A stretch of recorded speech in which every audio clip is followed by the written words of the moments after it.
केतकी, अरे कितनी देर है भाई? हाँ जी, जल्दी से आ जाइए, पराठे और चाय बनाए हैं आपके लिए। लाओ भाई, नाश्ता कराओ जल्दी से। अरे ये क्या, लो फूटी किस्मत, आज फिर से दूध फट गया। तो मतलब 3 दिनों से लगातार दूध फट रहा है। वो लाला है ना, बहुत बदमाश आदमी है। मुझे लगता है पक्का वो दूध में कुछ तो मिला रहा है। क्यों, तुम्हें ऐसा क्यों लगता है? 3 दिनों से लगातार दूध फट रहा है और जब मैं फटे हुए दूध से पनीर बनाने की कोशिश करती हूँ तो पनीर बनता ही नहीं, अजीब सा ही कुछ बन जाता है, एकदम कड़वा सा। कहीं लालची लाला दूध में कुछ केमिकल वगैरह तो नहीं मिला रहा? हो सकता है, क्यों नहीं हो सकता। इस पूरे गांव में उससे लालची आदमी कोई नहीं है। हाँ तो फिर उससे दूध लेना बंद कर देते हैं। और फिर दूध लेंगे कहाँ से, जरा बताना। एक काम करते हैं, क्यों ना एक गाय खरीद ले, अपने लिए खूब दूध हो जाएगा और जो बचेगा उससे बेचकर 2 पैसे भी आ जाएंगे। विचार तो अच्छा है, पर ये गाय आएगी कितने की? देखो अगर बचिया ली तो ठीक दाम में मिल जाएगी, लेकिन अगर दुधारू गाय लेनी है तो 60 से 70 हजार तो कहीं नहीं गए हैं। अब इतने पैसे हैं आपके पास? हाँ है ना, बस अभी खेत में जाऊंगा, जमीन में हल चलाऊंगा और लाखों रुपए निकल आएंगे।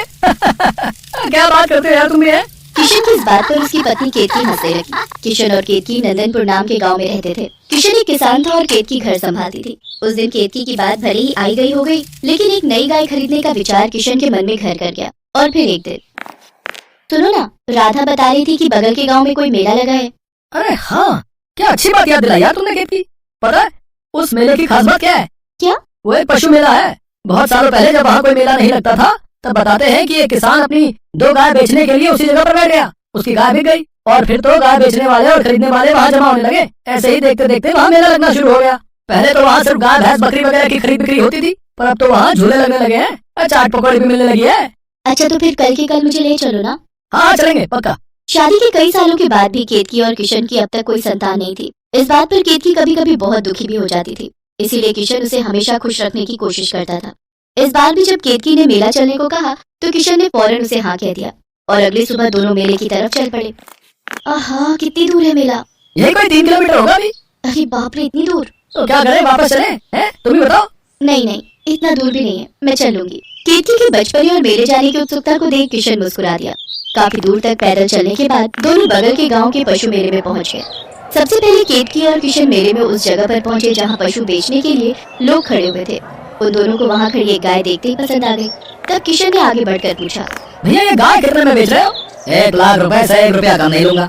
खूब दूध देती है और देख रहे हो कितनी बढ़िया नस्ल की है, एकदम हट्टी कट्टी। हाँ वो तो है, ठीक है भैया चलते हैं। अरे कहाँ जा रहे हो? सुनो, तुम 5000 कम दे देना, बस इससे नीचे नहीं बेचूंगा। पहली गाय की कीमत सुनकर केतकी और किशन का गला सूख गया। उनकी हिम्मत ही नहीं हो रही थी कि वो किसी दूसरी गाय के बारे में पता करे। लेकिन तभी केतकी ने एक और गाय की तरफ इशारा करके किशन से कहा, देखिए वो गाय भी ठीक ही लग रही है, जरा उसकी कीमत पूछिए तो। भैया ये गाय कितने में दोगे? बाबूजी 50,000 में ले जाओ। किशन और केतकी समझ गए थे कि उस मेले में वो एक गाय ले सके, इतने पैसे नहीं थे उनके पास। उन दोनों ने झूला झूला और फिर किशन ने केतकी को चाट पकौड़ी खिलाई। तभी एक कमजोर सी बच्चियां उनके पास आकर केतकी की साड़ी का पल्लू चबा